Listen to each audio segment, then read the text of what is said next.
The Steamers won their first two road games of the 83-84 season, winning at Memphis and then at Tacoma in overtime, but they lost their most recent game at Pittsburgh. And, Bob, it's always tough to win on the road. The Steamers really need a victory here tonight going to Wichita tomorrow. Defensively, not replace Steve Pretcher. Hopefully Neil Cohen and Kenny McDonald can do the job. We were talking earlier, I kind of like Ty Keel. Maybe he'll drop him back.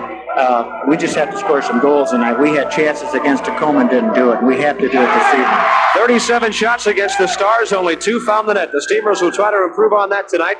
Along with Bob Burnett, I'm Bob Carpenter. Welcome to Kemper Arena in Kansas City. Stay with us. We've got the opening lineups and the first quarter kickoff coming up in just a moment. This is St. Louis Steamers Soccer.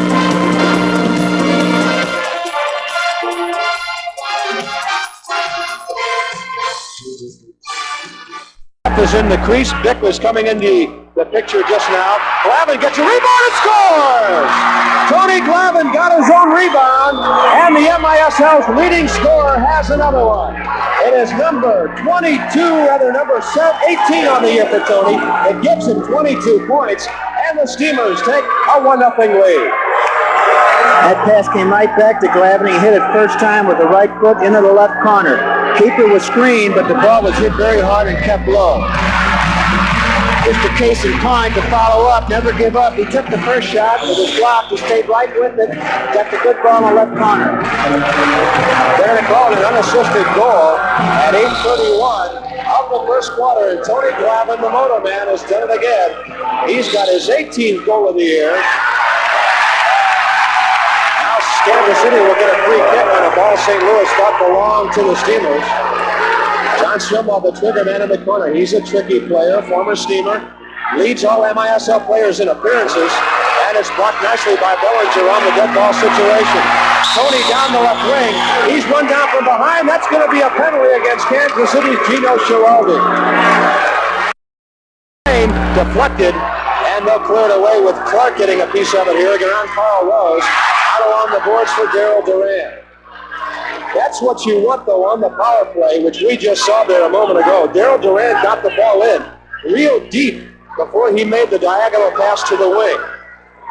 Daryl Duran is pushing. Redmond Lane, a shot, he scores! Redmond Lane from Daryl Duran! And the Steamers, a power play goal, take a 2-0 lead. And how many times has St. Louis had the lead lately? Not very many. The key is Daryl Duran. He's forcing their top man. We're getting good depth on the pass, and we're not waiting on the shot. He ran onto the ball, hit it with his left foot, high, hard ball into the right corner. Daryl Duran is doing the work that he's forcing that front defender to him, making him commit himself, and then he can play off on either side, get the ball deep in the crease, and get a good shot. The thing about the Steamers, though, they're sacrificing their bodies. They're diving in, blocking shots, covering up. Oh, what a deflection. Makowski knocked it in there. Gordon Hill almost backpeeled it into the net. And John Huska made a great save. That ball came to Gordon Hill. He just heel passed the ball right back towards the goal. Huska really on the ball to block it. They get a through goal! They got it right through on the free kick, and Shoreline Savage got the goal.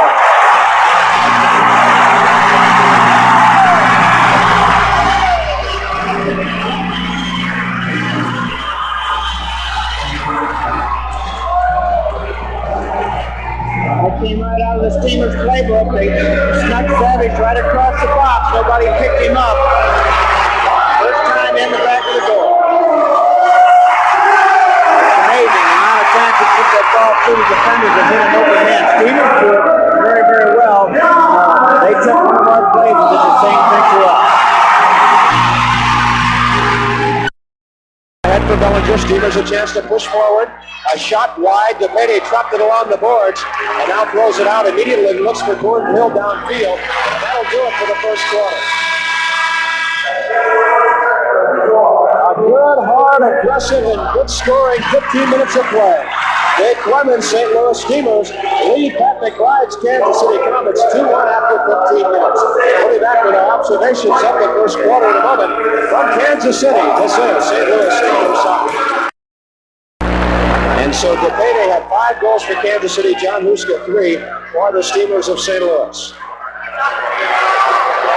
Great forechecking, Glavin hit the goalpost, the rebound, Don Ebert. Steamers did a great job of forechecking, and Don Ebert gets his 4th goal of the year. We need to get him scoring, and he just got one right there, and Tony Glavin made that play. Donnie Ebert intercepted the ball quickly. Over to Glavin. Glavin hit the post. Donnie following up, put the ball right back in. You're not kidding, Bob Carpenter. We need him. I remember we said maybe 1, 2, or 3 tonight. That's his first one. He looks inspired. Don Ebert on the bench talking to Tim Wallers about it, and Cacciatore laughing a little bit. Dave Clemens pats him on the back, says, how about 2 or 3 more, big guy? And the Steamers lead it 3-1. Ebert is 4th of the year from Tony Glavin at 58 seconds of the second period. That's about as quick as St. Louis has scored at the start of a period all year. He's going to run with it, waste some time killing this penalty. Steps inside his man, still with it. Still with it. Finally, they run him off the soccer ball. Tony wasted about 20 seconds, though. Did a good job of possession. Mikowski, they score! Gordon Hill right in front of the net. Another power play goal. It's 3-2. St. Louis still with a 1-goal lead. This was a beautiful goal. Danny Bick and Neil Cohen got confused on marking. They let Gordon Hill come right in from the back. You can see the ball going in between right there. No one picked Gordon Hill up and snuck in the back door.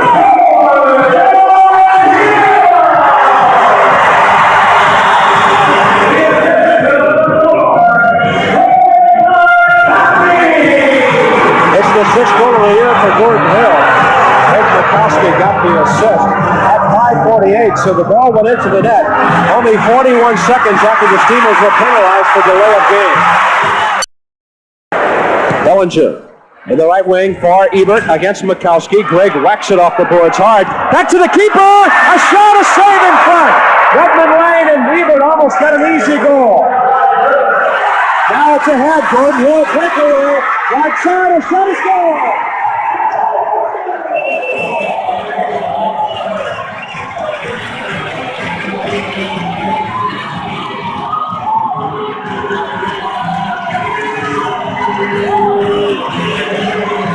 We got caught up. There was no defenders back. At Barrage at least threw at Bam on the other end. We were all up looking. There's a shot. Hit the inside of the left post. Got a good break, but he came in. Keeper had no chance. That was a great play upfield by Greg Mikowski. Mikowski has assisted on 2 of the 3 Kansas City goals, and I think the Steamers may have called a timeout. May not be a bad idea at this point. Quiet down this crowd a little bit. It's a 3-3 game. We'll take a timeout with 5:47 remaining before halftime. It's 3 apiece. This is St. Louis Steamers soccer. Pat called a timeout. Pat McBride, that is, called a timeout. I think one of his concerns is, we're coming on very, very strong. That's what we want to do, but let's be sound defensively. And the play has become somewhat ragged. When you take 2 ball clubs, one coached by Pat McBride and the other by Dave Clemens, both coaches very, very intent on fitness. These 2 teams are like 2 racehorses just going back and forth, back and forth. And I think Pat's saying to his players here, let's make sure we get the good shot, but when we do that, we have somebody back defensively. This building holds 15,925.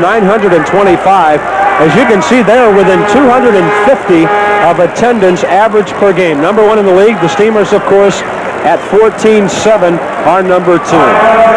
I think we'll pump up that average a little bit when the Comets come to St. Louis next Wednesday night. Here's a key defensive play here. Strimlaw will try to center it. Out on top, Mikowski. Gordon Hill in front of back heel goal. Mikowski to Gordon Hill 3 straight times.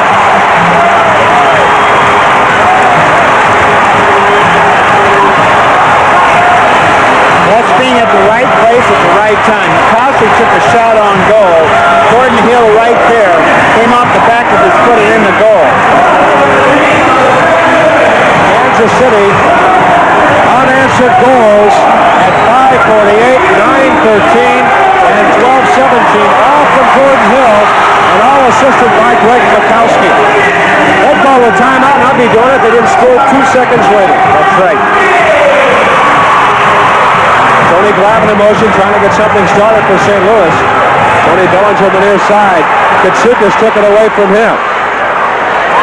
Larry Hulser on the far side. Katsoukas back to midfield. On the near side for Gino Schiraldi. Ahead for Strumlaw. Katsoukas back to Strumlaw in the corner. They've got Hill in front. Neil Cohen gave it to John Huska. They better put somebody on Gordon Hill like Neil Cohen and tell him, forget about the ball, just stay with him. Ricky Davis, nice move. Oh, he's knocked down hard by Clark. That should have been a penalty, I thought, but it was a bad foul by Clark because his keeper would have had the ball. There's no way Ricky would have reached that ball. The keeper would have had it. Davis trying to get it through the wall, nothing doing. Oh, Rose in front. The payday jumps on the save. The time because it just gives the other team an easy possession. We're playing that four-man zone out there. We need some work rate, some effort now. We can't be lazy in the back because that's where they're penetrating on us. Tasso Katsoukas around the boards. Uh-oh, that'll be a handball. Oh, and a penalty. John Huska reached outside the penalty area. Oh, brother.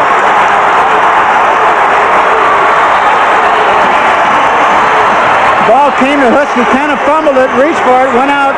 That's an intentional 2-minute penalty. And then Neil Cohen got a 2-minute penalty himself. Oh, no. Argumentative.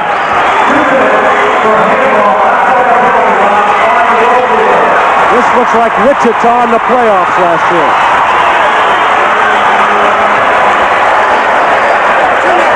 We've got our work cut out for us now.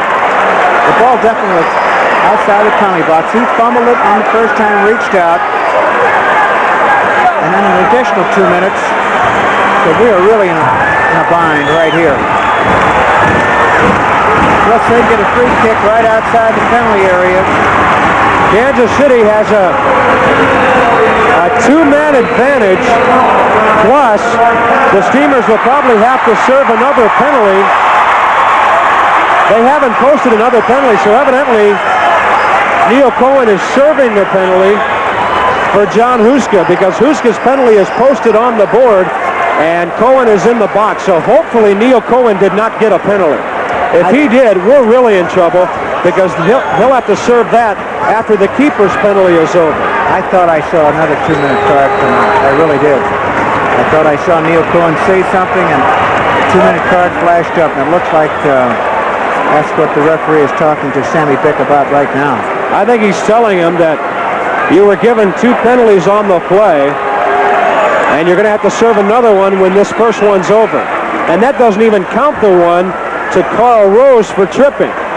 He's got 1:23 left in this penalty, 2 minutes left in Huska's, and then maybe another one to serve as well. Brother. This looks just like Wichita last year, where Petcher got kicked out, and then we were a man short for 5 minutes, and then 2 men short for a while, and by the time we got everybody out of the penalty box, it was just about history. Well, there are 3 people out there, the 3 best we can have there, and they're going to work very, very hard. Hopefully Coach Clements will have some people ready. If we get an opportunity to make some line changes, either 1 or 2 of those people, an opportunity, we're going to have to do that because you can't continue a work rate that long. 3 on 5 is very, very difficult. Billy Phillips has come over to serve a penalty. I don't think that's the way it works. They're going to have to send him back over there.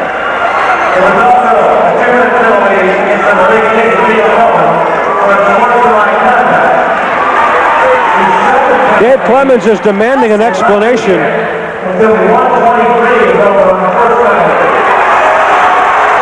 It sounds like what they're going to do when the first penalty to Carl Rose is over, then they're going to put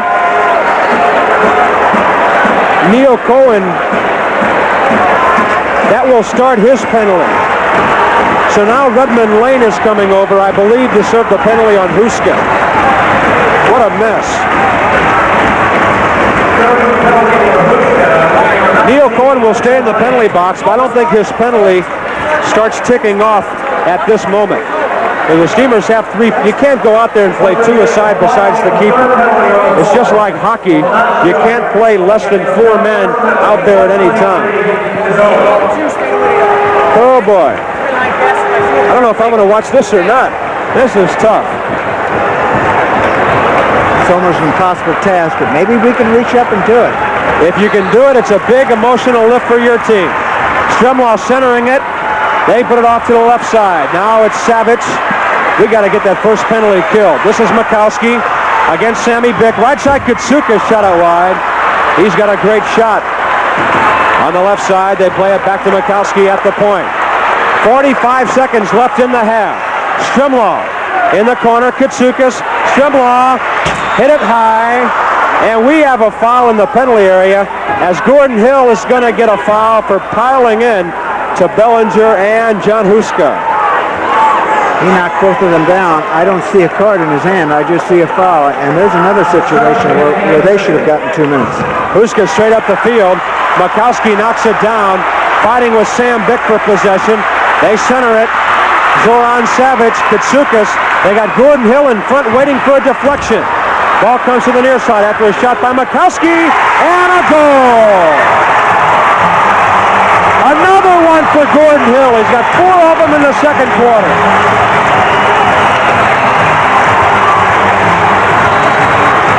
This is turning into a nightmare. Gordon Hill, right place at the right time. Did an excellent job. Heading the ball, got it on the left side. Good ball. You talk about a great half. 4 goals in the first half.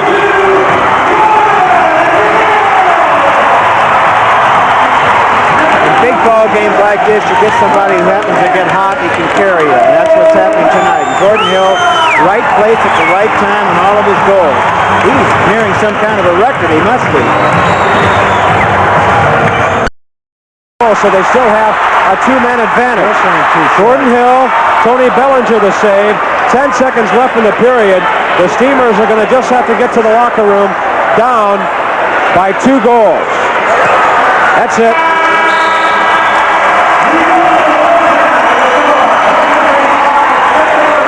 Kansas City, after St. Louis took a 3-1 lead, scored 4 unanswered goals in the second quarter of play, all of them from Gordon Hill. It's halftime at the Kemper Arena. The Comets are on top by 5-3.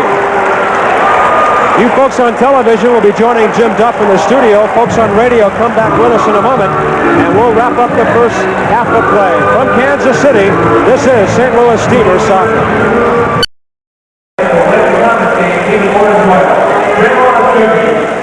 Well, we talked about what a nightmare the second quarter was. The scoring summary backs up what we've been telling you. You've heard of a tale of 2 cities. For the Comets, for a while, it was a tale of 2 players. Gordon Hill from Greg Mikowski 3 straight times. One of those a power play goal. And the first one was the one that got him back to 3-2, then the equalizer, then the lead goal at 12-17. And then Hill, another one, a deflection in front from Tasso Katsukas at 14:35. That one hurt.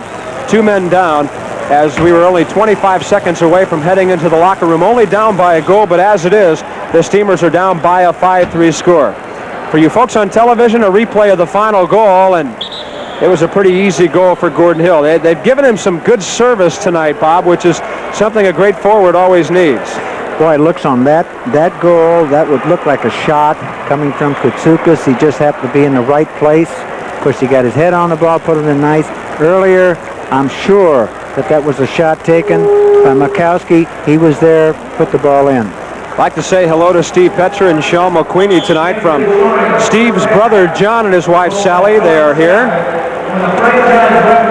Also, Gail saying hello to Steve and Sean. So I don't know what we could tell Steve right now to make him feel any better. It's just that we're thinking about him and we miss him sorely. I'm sure Steve is, chewing on the end of that bedpost, wanting to be up here, and everybody misses you, Steve, and wish you were here. That's all we can say. Steamers kicking it off. They've got a couple of penalties to kill. Bellinger playing it well down into the attacking zone.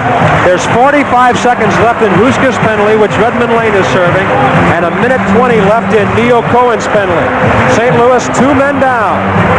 Makowski left side, and it's punched away by Huska. Boy, this is a tough situation to be in. Tony Bellinger fighting Katsoukas nicely. Redmond Lane 25 seconds away from coming back on. Zoran Savic in front. They score! It's Gordon Hill again. And unbelievable. It's 6-3. Unbelievable. He earned that one. He ran well off the ball. Got himself open, got a great pass. Well, it only took him 37 seconds. Gordon Hill penetrated into the box. Left foot, first time in the back of the net. Came across the box, hit left foot in the back of the net.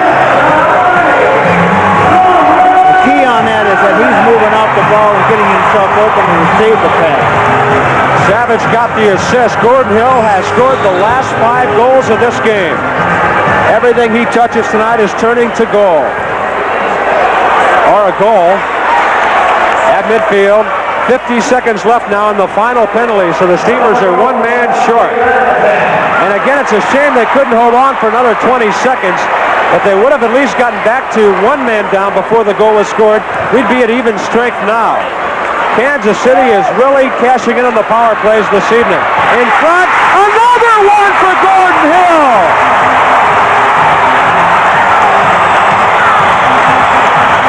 Amazing. He was there again. The ball was being played on the left side. He snuck in on the right side. Came across the penalty box. He was unmarked. Tapped the ball in. You can see him on the far side. It goes across. He's right there.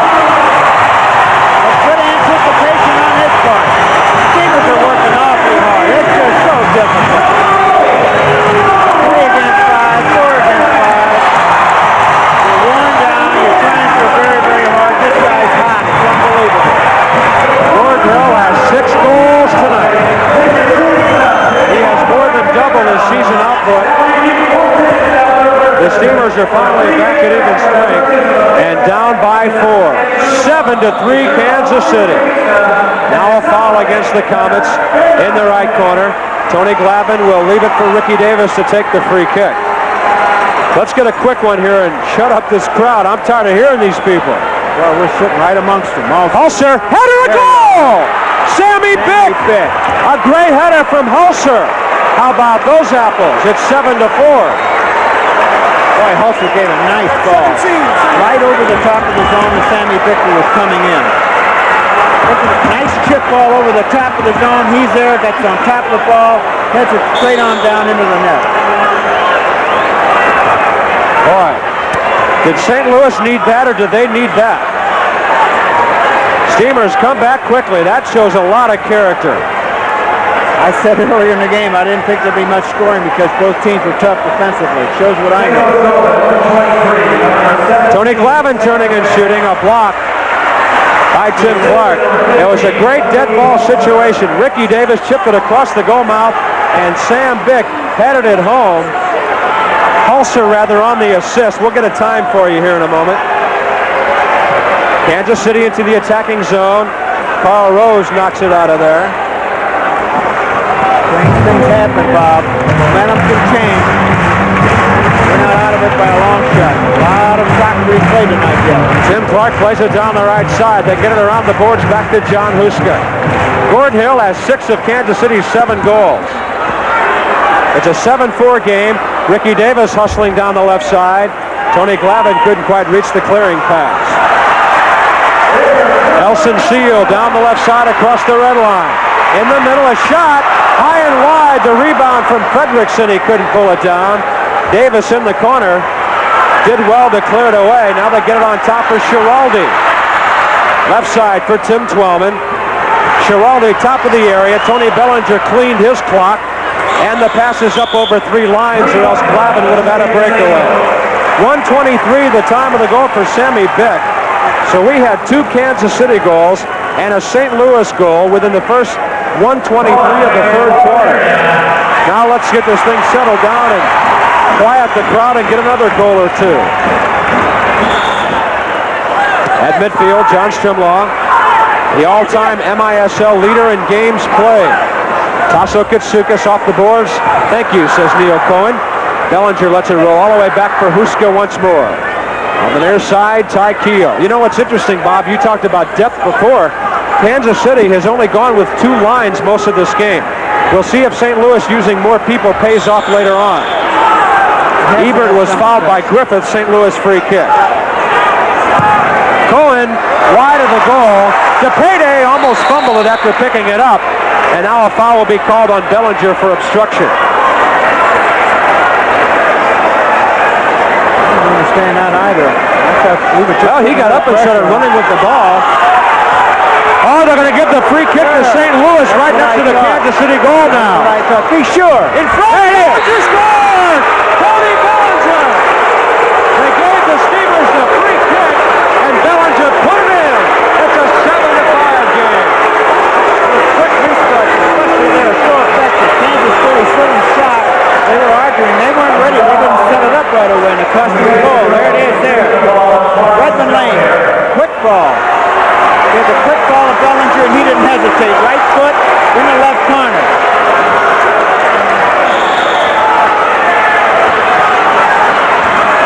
Now the Steamers intercept after the kickoff. They've got a 3-man break to center. Tim Waltz is on the near side. St. Louis miraculously back to within 2 goals here. Long ball, left side, Cacciatore. Just couldn't get over the top of the keeper to head it down. Here's Gordon Hill. He's going to have to do this one himself. In front, Ricky Davis. Left side, Duran. Blocked by Schiraldi again. Davis is shot high and wide. Steamers got to work the ball in a little bit more. They've got to be a little more patient. They're all right. Left side, Redmond Lane. In front, another block by Schiraldi. This one knocked away into the stands. It'll be a kick in for St. Louis. Kansas City just laying back right in front of the goal now. We'll take a timeout. 54 seconds left in the penalties.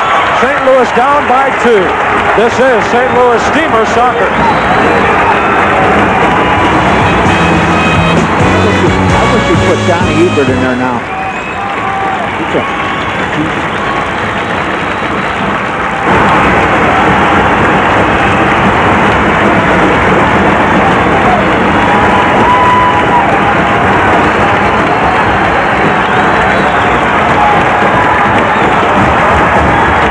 Got that right.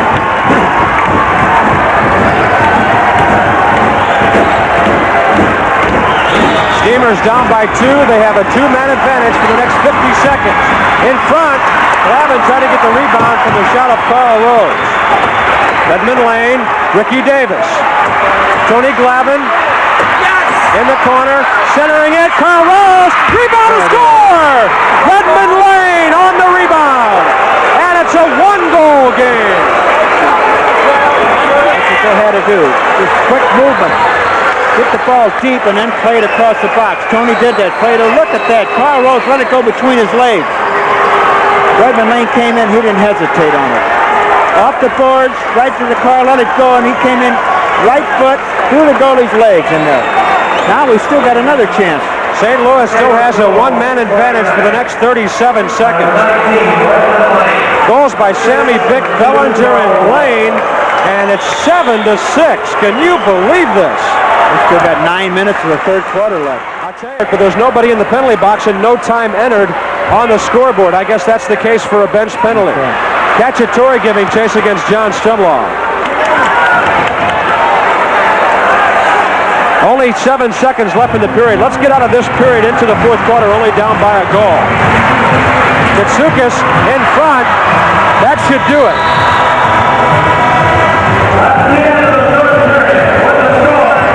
Oh, boy. Well, I don't know what the fourth quarter holds in store for us, but it's got to be exciting.